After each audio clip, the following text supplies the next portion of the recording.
ও ভাই ও বোন, ক্ষণিকের দুনিয়া, এই দুনিয়া চিরস্থায়ী না। যারা মাকে হারিয়েছেন, বাবাকে হারিয়েছেন, যাদের আব্বা আম্মা দুনিয়ায় বেঁচে নাই, কে বাবা হারা, কে মা হারা, কে সন্তান হারা, কুল্লু নাফসিং জাইকাতুল মাউত।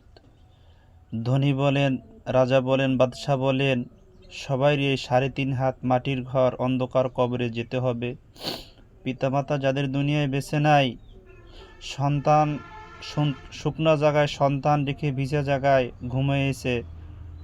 মা, যে আব্বা আম্মা আমাদেরকে কামাই করে খাওয়াতেন, ওই বাবা আজ দুনিয়ায় যাদের বেঁচে নাই, খাস করে প্রাণ খুলে দোয়া করব আল্লাহ তালার কাছে, ওই আব্বা আম্মার কবরখানার জন্য আল্লাহ তালা জান্নাতের উচ্চ মর্যাদা দান করে।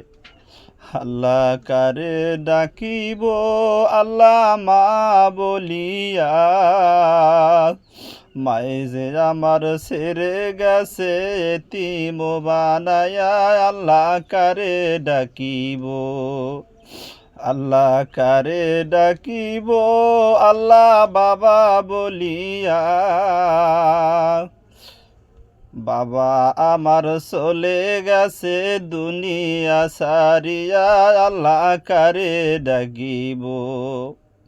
যেই মা আমাদেরকে 10 মাস 10 দিন গর্ভে ধারণ করে, পৃথিবীর বুকে যাদের আব্বা আম্মা দুনিয়ায় বেঁচে নাই, ওই আব্বা আম্মার জন্য দোয়া করব।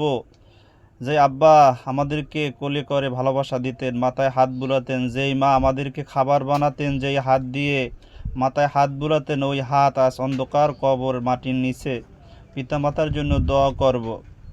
শুকনা জাগায় সন্তান রেখে ভিজা জাগায় মাই ঘুমায়, মায়ের চোখের পানি সহনো না যায়।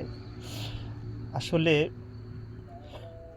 কিছুক্ষণ পরেই শোনা যায় অমুক ভাই মারা গেছে, অমুক বাবা মারা গেছে, অমুক চাচা। আসলে আমরাও তো কোনো দিন একদিন মারা যাব। ক্ষণিকের দুনিয়া, ৩.৫ হাত যদি হয় অন্ধকার কবর, মাটির ঘর, কিসের অহংকার, কিসের দেমাক। আসুন আমরা ৫ ওয়াক্ত নামাজ পড়ি, পিতামাতার জন্য দোয়া করি। পূর্বপুরুষ থেকে আল্লাহ কার জনম দুঃখিনী আব্বা জান, আম্মা জান, দাদা জান, দাদি জান, নানা জান, নানি জান, কে বিবি হারা, কে সন্তান হারা, কে জোরের বাই হারা। আল্লাহ যারা অন্ধকার কবরে শায়িত, রব্বি কারীম আল্লাহুম্মা ইন্নাকা আফুন তুহিব্বুল আফওয়া ফা'ফু আন্নি। আল্লাহ জুমার দিনের উসিলায় তাদের কবরখানা আল্লাহ আপনি জান্নাতের বাগিচা বানাইয়া দিন। রব্বির হামহুমা কামা রব্বায়ানি সগীরা বিরহমাতিকা ইয়া আরহামার রাহিমিন।